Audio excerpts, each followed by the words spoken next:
I'm not sure what it is. Shout out to this gentleman, though.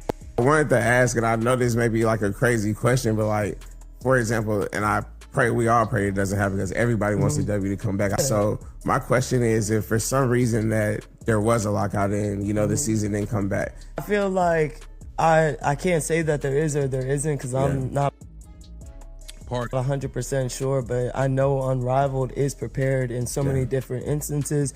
And the biggest one being that we own the space that we play in. Yeah. So if we wanted to stay here year round as the players of Unrivaled with equity in this league and with space, financial money, all that stuff, we could stay here, train, play, put on another. While players debate leverage, the league's business actions tell a far more revealing story.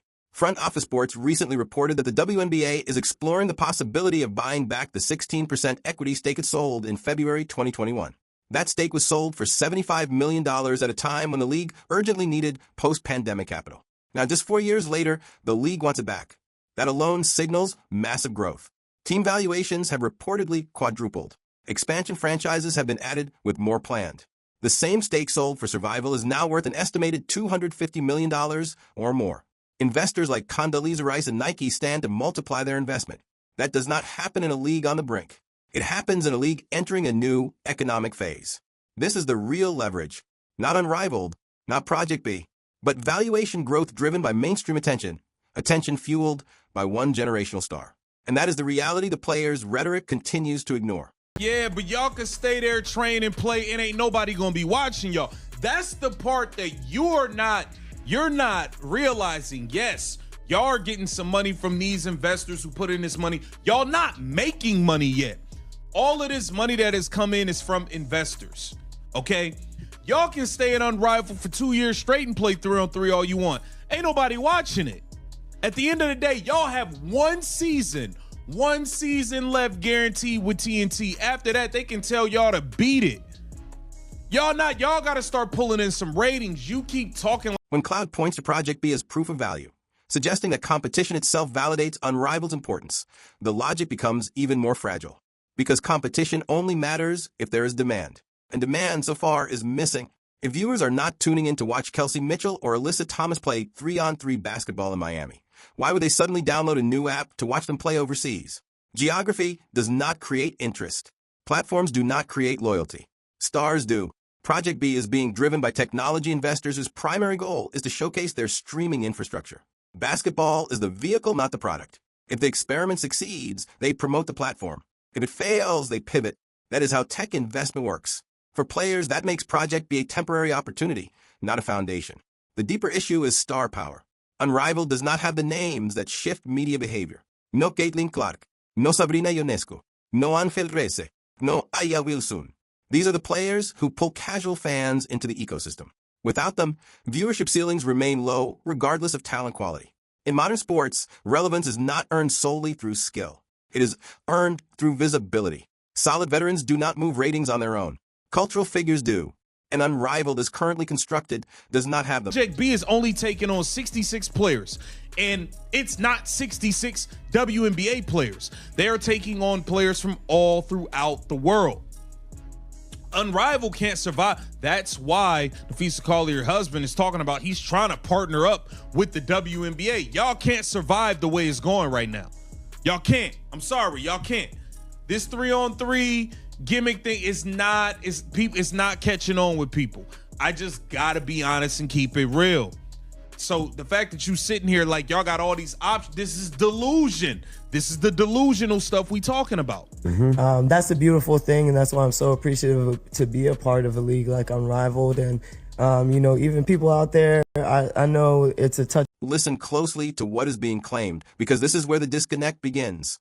Tasha Cloud recently appeared on a podcast and confidently stated that Unrivaled could continue operating year-round if the WNBA were to enter a lockout. According to her, the league owns its own facility, has sufficient financial backing, and could simply keep playing indefinitely without relying on the WNBA calendar. On the surface, that sounds bold, almost defiant. But once you look beyond the confidence and examine the actual numbers, the claim begins to fall apart. Unrivaled is currently averaging roughly 30,000 viewers per game. That figure is not a rounding error. It is the reality of their audience reach. In today's sports media ecosystem, that number is not remotely sustainable as a standalone professional league. Many regional college games outperform it. Independent YouTube creators regularly draw larger live audiences. Even local community sporting events attract more in-person engagement than what Unrivaled is generating through broadcasts. So the obvious question becomes, where is this confidence coming from?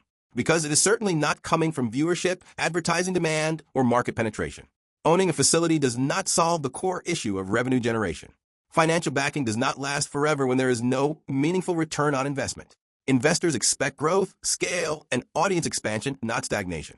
What Cloud's comments reveal is a fundamental misunderstanding of how modern sports leagues survive. Visibility drives revenue. Revenue drives sustainability. Without a growing audience, even the most well-funded projects eventually stall.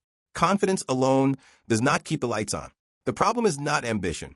The problem is detachment from reality. Speaking as though Unrivaled could replace or rival the WNBA during a lockout ignores the massive gap in brand recognition, broadcast reach, and fan loyalty. The WNBA, even during down periods, operates on an entirely different scale. This is not meant to diminish the players involved. But claiming independence without audience demand is not empowerment. It is wishful thinking. And when public statements ignore basic metrics, they do more harm than good, especially at a time when credibility... At the same time, I'm so happy these entities are coming out here because now you have to move because there are challengers to you. They are showing y'all. They haven't responded to y'all in weeks. They don't have to do nothing. Project B is taking over your slot with Unrivaled. Okay, so before they get to the W, Project B will eliminate Unrivaled before they get to the WNBA. You guys, they start in November. Y'all start in January. There's people that are not returning to Unrivaled because they are playing in Project B.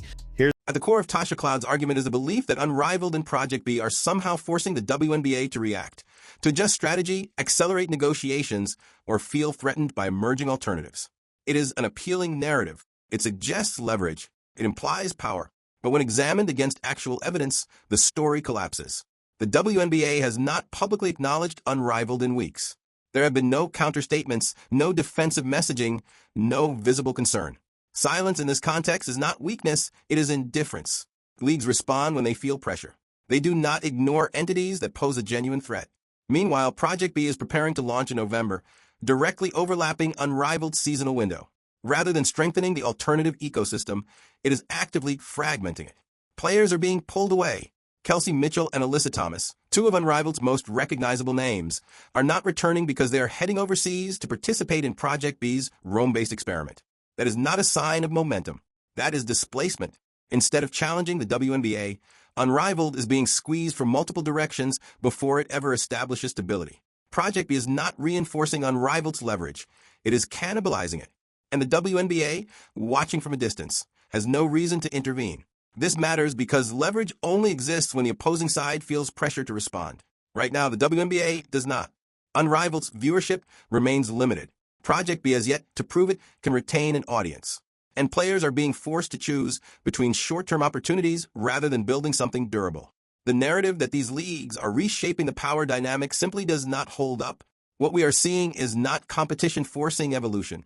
It is fragmentation weakening alternatives before they mature. The WNBPA messes up again.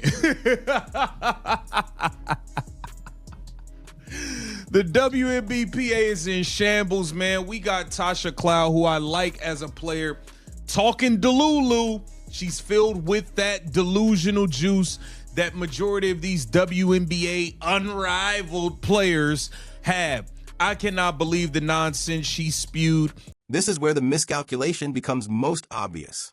There's a genuine belief among some players that the WNBA must now compete with these alternative leagues or risk losing relevance. But the numbers tell a completely different story.